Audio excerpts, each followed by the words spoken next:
Welcome to the Nonprofit Corner.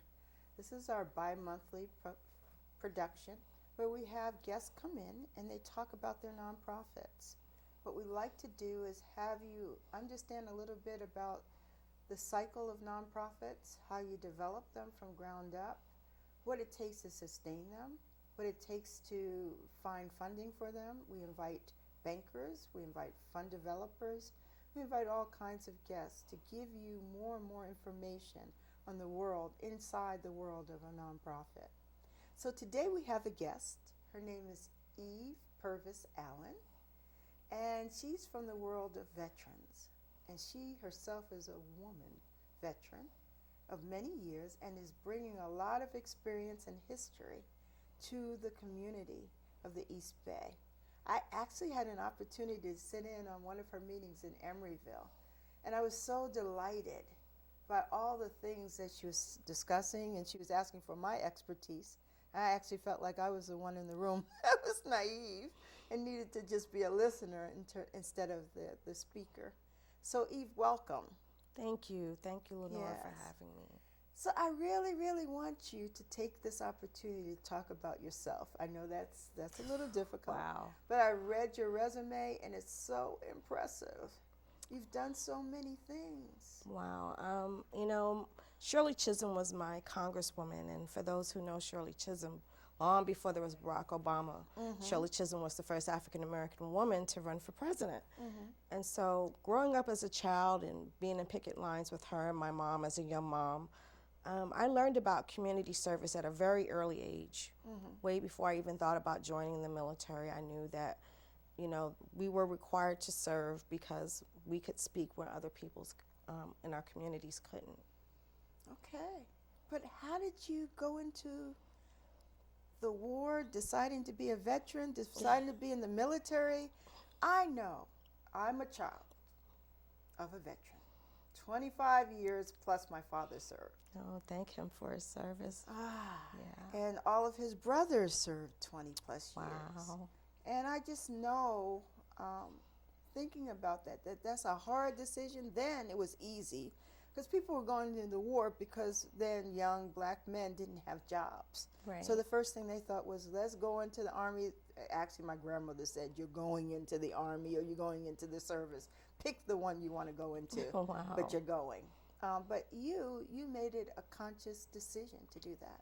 Where I does did. that come from? There are very few people in my family who served, so I was probably the first woman who, and 3 generations of military people decided to serve. And I got into trouble with school. I went over to Europe to study. I wound up flunking out of my fellowship, and my parents were like, well, you're going to have to pay for school yourself. So I decided to join the military at that point. Okay. And get what information and skills and travel and all the things that I was interested in doing at that young age, out of the military. Well, a young person, a young black person in the military. What arm of the services? United States Air Force. I actually went in knowing what I wanted to do. I originally wanted to study international economics. The closest thing I can get to in the military was accounting and finance.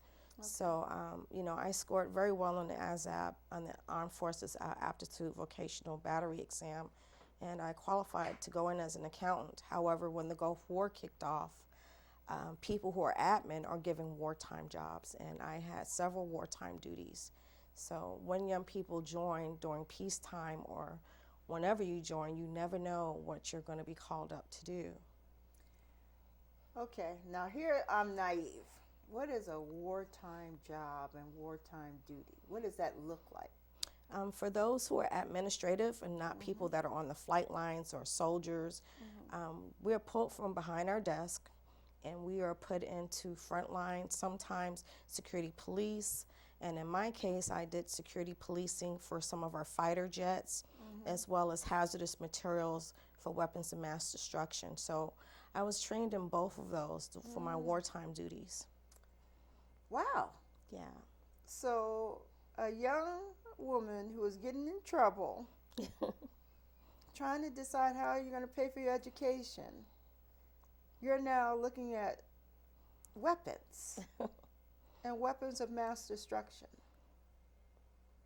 And you're saying what to yourself? I didn't sign up for this. And I tell our young people this all the time, and I never discourage anyone from joining because everyone joins for their own personal reasons. However, be expected to not do all the time what you came in to do. And that's what makes military individuals so unique, is that we're excellent project managers. We can be put in any given situation, and we can project manage and develop and strategize and learn different skills and techniques that we often take into the civilian world. Well, you know, I was, as a child of a veteran, my father was Army. I was very traumatized by my father because he had this way about him that was just totally different. You know, we would have to like march to bed. We'd have to answer this call that was similar to, I'm sure, a military call as children. I was the youngest and had two older brothers. And so we were just like, this is this strange individual in our home. And of course, because he was away a lot. Right. He was only in our home for short spurts of time, but we had the experience of Army. Right. In those time frames. And then when he came home, there were some other interesting things that were happening. And I think I said this to you before. I think that families of veterans and children of veterans really need to have some places where they can go to have support systems. And I totally agree with you. And this is one of the things that I'm trying to do. As you know, there are very many veteran service organizations. There's the Disabled American Veterans Association, the American Legion, Vietnam Veterans of America, AMVETS. I can go on and on and on. And there are several veteran service organizations that exist throughout the Bay Area in the United States. Many of them are what's called 501c19s. They're not 501c3s or have that designation. So in some ways, they have to oftentimes partner with other organizations because many corporations rarely give the 501c19s. Those are mainly member-based by their IRS designation. And so they're limited on the types of funds and things that they can develop. And so I'm finding myself at a very unique time. NAVVETS, the National Association of Black Veterans, in which I am one of the first Black women commanders and one of the first Black women commanders of a veteran service organization in the Bay Area in a very long time. I'm finding us in a unique situation. We are a 501c3 designation, although we are also a veteran service organization. So that puts us in a very unique opportunity in a situation to where we are able to compete for funds a bit differently than some of our mainstream veteran service organizations. And of course, our interests are minorities, veterans of color, and my particular focus are families of veterans and veterans of color, and also the LGBT community, who is often marginalized. They go through very similar discrimination and issues that women and often minorities have faced historically in the military. Let's talk about this because I think you went very quickly. I would not have understood what NAVVETS. I see it on your hat. I see it on your shirt. I want one of those shirts. We would love to give you one. What does NAVVETS really stand for? Say it slowly because it's really interesting. The military is so full of acronyms. And NAVVETS stands for the National Association of Black Veterans. And they started right around the beginning of the Vietnam War, which, as we know, many people argue the fact that many people of color and poor people were pretty much drafted during this time. And as many of our veterans returned home, whether they were white, black, brown, what have you, they were looked upon as baby killers. And then there was like a double backlash, even within the Black community, that these Black men or soldiers or people who were called off left their communities at the time of during the Civil Rights era. So it was like a double backlash for them. And you know, historically, black veterans have felt marginalized. If we look at the stories of the Red Tails, of the Tuskegee Airmen, if we look at the stories of the Buffalo Soldiers, NAV vets felt like there was a need for them to develop their own model and way of delivering services for veterans of color in various communities. And so we have been in effect, in essence, in operation since we can trace it back to about the time of the Vietnam War. Okay.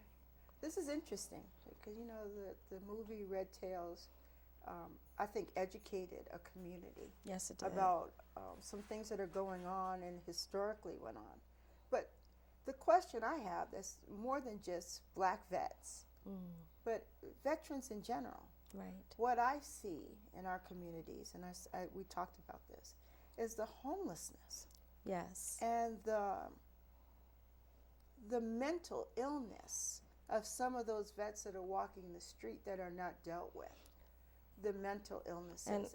And that's something that I think that we talked about. And right. We talked about not just mental illnesses, but medical care. That's correct. Medical care. I think, and I only could speak, and I said more of it's personalized to me, and maybe that's what makes me care more. And I think that it's really important to get our audience to care more. Right. Because I watched my brother, who was in the Marines, come home and was a sergeant, drill sergeant, training, and really jumped from an airplane, trying to get extra dollars, and got very, very hurt, and struggled for over 10 plus years to get disability.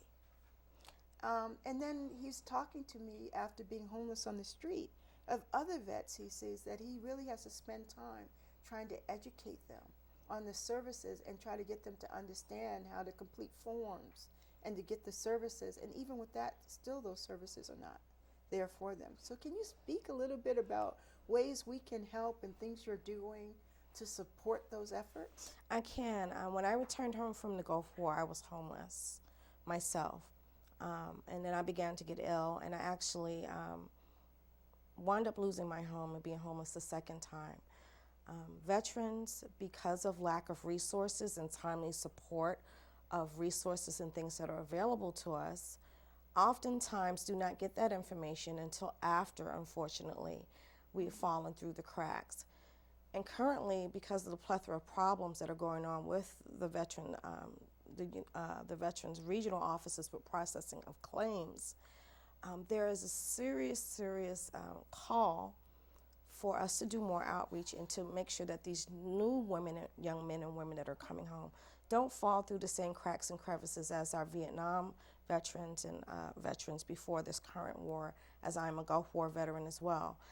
The research is showing that many of us Gulf War veterans, we have a high level of unemployment, as well as the current veterans that are returning home. And I really believe that the Veterans Affairs system needs to be relooked at and restructured on how it deals and equips to deal with our veterans. And it is because of this current president why the Vietnam veterans now are starting to get their just due. It's taken almost 40 years for Agent Orange veterans to finally get their claims reviewed. So we have that going on along with veterans from the new war going on. And so we have a very big backlog of claims and issues that are perplexing our veteran communities across the country. And it is calling many of us to action. And that's why I feel that it is important for NAVVETS to take a proactive role and not so much of a member-based role as a veteran service organization. We have historically been known to go into the communities and cultivate and find ways to delivering these services and programs to where the VA and certain other entities within the VA cannot reach those veterans. And I think that's what makes veteran service organizations a bit more impactful, in the fact that we can go into our communities and reach those veterans that are often left by the wayside, that often need to know about their rights and benefits, because it can't be done alone. Oh, you know, we're a community, and it takes a